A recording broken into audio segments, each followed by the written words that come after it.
Assalamualaikum warahmatullahi wabarakatuh. Kembali lagi dengan saya, Pak Rahmat. Untuk kali ini kita akan membahas tentang sistem pelumasan sepeda motor. Ini sistem pelumasan sepeda motor pasti ya membutuhkan yang namanya sistem pelumasan, karena untuk pelumasan sendiri sangat penting, berperan penting sekali dalam kinerja sepeda motor. Ya, ini adalah contoh sistem pelumasan yang nanti medianya adalah minyak pelumas. Ya, ini berupa minyak pelumas atau oli yang sering dikatakan. Ya, ada beberapa contoh oli pelumas seperti itu ya. Ya, langsung saja ke materi. Ya, sistem pelumasan sepeda motor nanti merupakan sistem yang bekerja untuk mengalirkan minyak pelumas ke seluruh bagian mesin sepeda motor. Jadi dari poros engkol, piston, mekanisme katup, kopling, transmisi.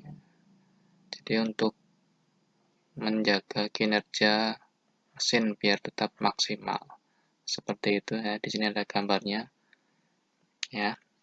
Jadi untuk nanti sistem pelumasan sendiri akan terbagi menjadi dua, itu nanti ada sistem mesin 2 tak dan sistem pelumasan untuk mesin 4 tak. Seperti itu ya. Ya, tadi sudah saya katakan nanti sistem pelumasan itu sangat penting, berperan penting sekali karena ada beberapa fungsi ya. Yang pertama di sini ada fungsinya ada mengurangi gesekan. Nah, ini yang sangat banyak sekali dalam mesin itu sebuah gesekan, contohnya di piston, di klep. Jadi di dalam mesin itu banyak logam yang saling bergesekan, makanya diberi pelumasan agar mengurangi gesekan sehingga logam-logam tersebut lebih aman seperti itu. Terus ada yang kedua, ada sistem pendingin. Jadi nanti untuk pendingin maksudnya untuk mendinginkan bagian-bagian mesin yang panas ya. Jadi selain nanti untuk melumasi, oli juga untuk pendingin ya. Karena mesin itu panas ya,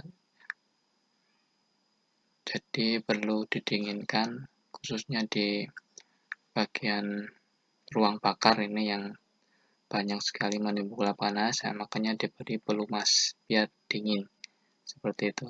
Intinya untuk menjaga temperatur ya, seperti itu. Terus yang ketiga ada sebagai perapat. Jadi sebagai perapat contohnya kalau pada mesin sepeda motor di sini dengan misalkan di piston dengan dinding silinder. Nah, nanti di situ perlu namanya kerapatan yang baik untuk mencegah kebocoran kompresi, sehingga untuk menutupi celah antara piston dengan dinding silinder biar rapat itu dibantu dengan sebuah oli ya, karena di sini ada kekentalannya sehingga kompresinya tidak bocor seperti itu. Terus sebagai peredam, nah di sini di mesin banyak sebuah logam yang bergesekan, yang bergerak, yaitu akan menimbulkan sebuah gaya atau suara sehingga mesin berisik ya. Maka dari itu diberikan oli untuk mengurangi suara tersebut. Itu yang keempat ya. Yang kelima ada sebagai pembersih ya. Ya, sebagai pembersih sudah bisa kalian pahami mungkin. Jadi untuk membersihkan bagian-bagian yang bergesekan ya, setelah bergesekan akan dilumasi sehingga kotoran tersebut dibawa oleh oli.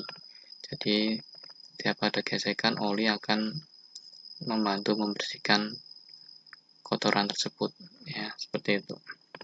Yang terakhir di sini ada sebagai anti karat ya, karena sebagian besar mesin itu terbuat dari logam, jadi perlukan pelumasan yang anti karat untuk mengurangi karat pada setiap logam. Seperti itu. Ya. Mungkin seperti itu. Langsung saja tadi sudah saya katakan.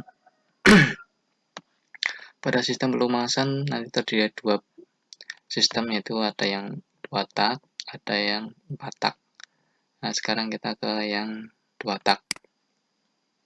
Sistem pelumasan motor 2 tak berbeda dengan sistem pelumasan 4 tak. Untuk pelumasan motor 2 tak itu nanti ada 2 bagian terpisah yang harus dilumasi, jadi nggak bisa jadi satu. Jadi nanti yang untuk bagian poros engkol, batang piston, ring piston, dan dinding silinder itu harus menggunakan minyak pelumas tersendiri. Kemudian untuk yang transmisi dan kopling nanti tersendiri.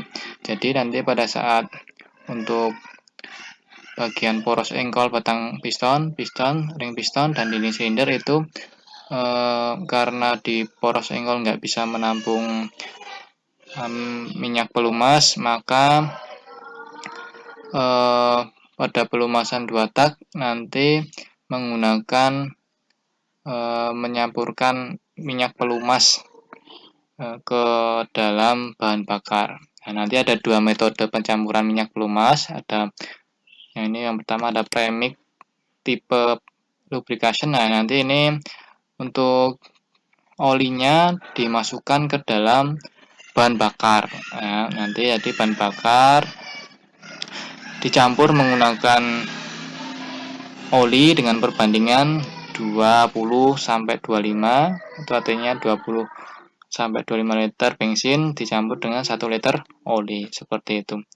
Nah, nanti prinsip kerjanya nanti setelah dicampur pada tangki, nanti masuk ke karburator, terus masuk ke ruang bilas, terus ke ruang bahan bakar. Jadi pada ruang bilas nanti oli akan melumasi poros engkol, batang piston, dan dinding silinder. Setelah ke ruang bakar nanti akan melumasi piston, seperti itu. Itu yang tipe premix tipe lubrication. Ya, itu. Terus itu yang metode yang kedua adalah injection pump lubrication. Jadi ini untuk menyampurkan bahan bakar dan olinya menggunakan tambahan pompa. Jadi nggak dicampur ke tangki tapi dengan pompa nanti dan olinya di tampungan sendiri ya, nanti dipompa, terus dicampurannya menggunakan pompa pada intake manifold. Jadi nanti disemprotkan ke dalam intake manifold, terus mencampur dengan bahan bakar, kemudian masuk ke bak engkol, seperti itu. Ya. Nah, nanti di sini kebutuhan olinya ya hampir sama dengan tadi, ada campurannya tersendiri. Seperti itu. Jadi untuk motor 2 tak seperti itu ya. Sekarang yang 4 tak.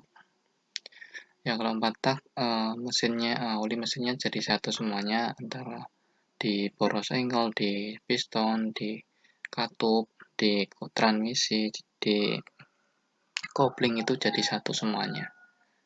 Ya, jadi hanya satu oli mesin saja. Terus di sistem 4 tak nanti dikelompokkan menjadi 2 lagi.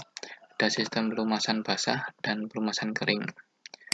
Yang pelumasan basah ini pada intinya nanti di bak poros engkol tampungan olinya diletakkan di bak kanan yang bak poros engkol, sehingga olinya tertampung di dalam bak mesin, seperti itu ya. Nah, ini contohnya, tampungannya ada di bak mesin ya. Ini pelumasan basah. Ya, nanti oli ini akan dipompakan dengan pompa oli yang ada di mesin, terus memompa ke transmisi, poros engkol, piston, sampai ke katup. Seperti itu. Itu yang untuk pelumasan basah. Yang pelumasan kering, nah untuk pelumasan kering ini nanti tampungannya di tempat yang berbeda. Tampungan olinya di tempat yang berbeda, nanti terus dipompa, ya, ada bak penampung oli sendiri, ya nanti akan dipompa sama bagiannya, ya seperti ada pendingin juga tambahan ini, pendingin oli. Nanti akan dipompa ke seluruh bagian mesin. Nah, jadi ada tampungan olinya sendiri untuk yang kering. Ya, nah ini ada tampungannya. Ya, nah, pompa dari tampungan dipompa dari pompa oli di mesin. Nah, nanti sama ke transmisi, ke piston, poros engkol, ke katup. Seperti itu. Jadi muter ini nanti. Olinya muter kembali ke bak penampungan oli. Seperti itu. Itu yang pelumasan batak. Terus kita menuju ke pelumasan sendiri ya. Ya, pelumas itu nanti berupa oli ya. Jadi kita bahas tentang klarifikasi tentang oli mesin terlebih dahulu. Jadi ada beberapa oli mesin yang material dasarnya itu berbeda-beda. Nanti ada yang tipe mineral ya, biasanya digunakan pada oli mesin gear.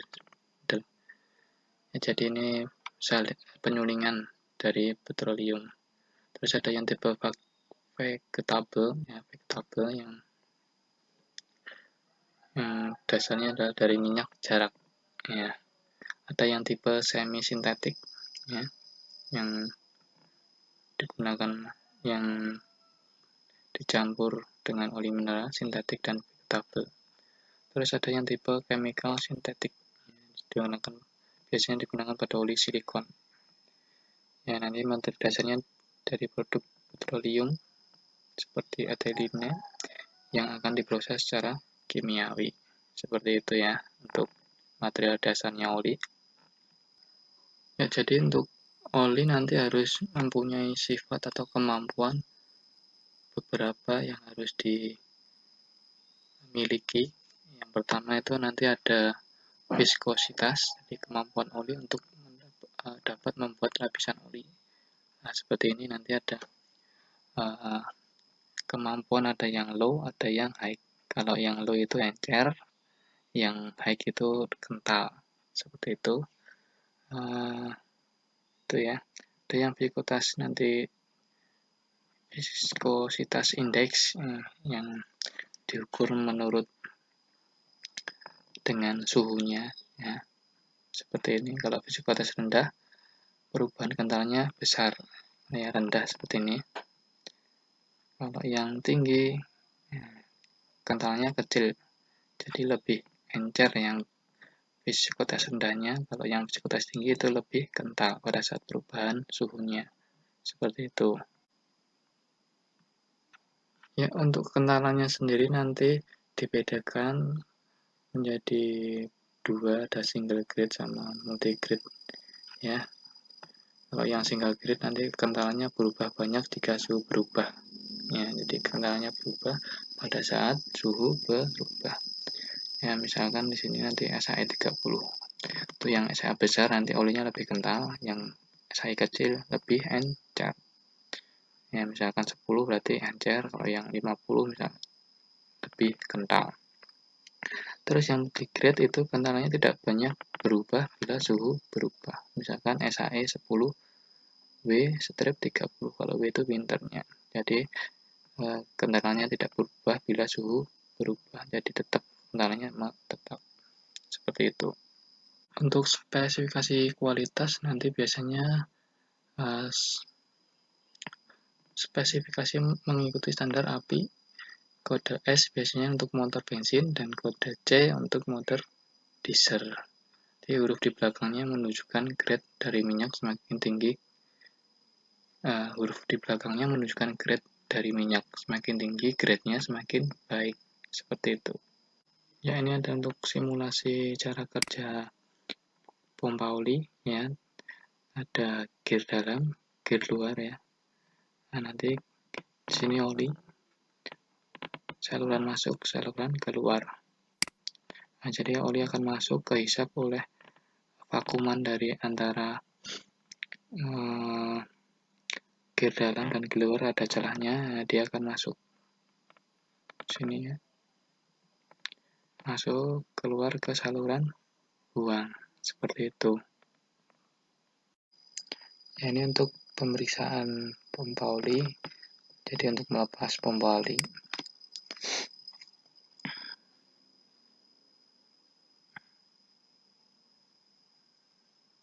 nah jadi pompa oli nanti letaknya di dalam mesin, jadi di dalam bak, jadi terendam oleh oli. Nah, di sini bautnya dilepas dulu.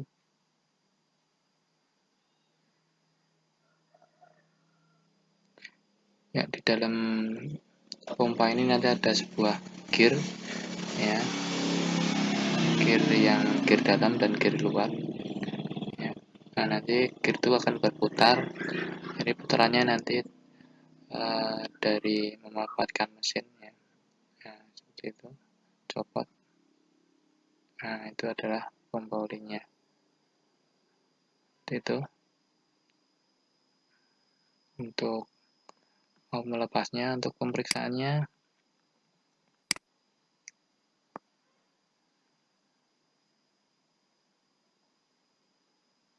Jadi diperiksa menggunakan filler gauge ya.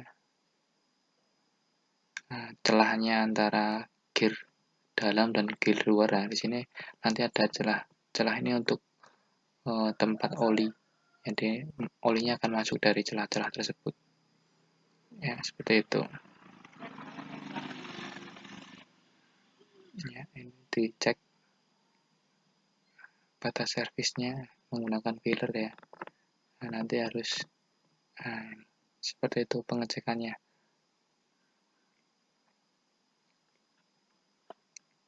Ya, seperti itu.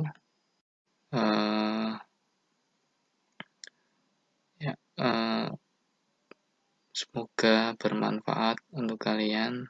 Saya akhiri. Wassalamualaikum warahmatullahi wabarakatuh.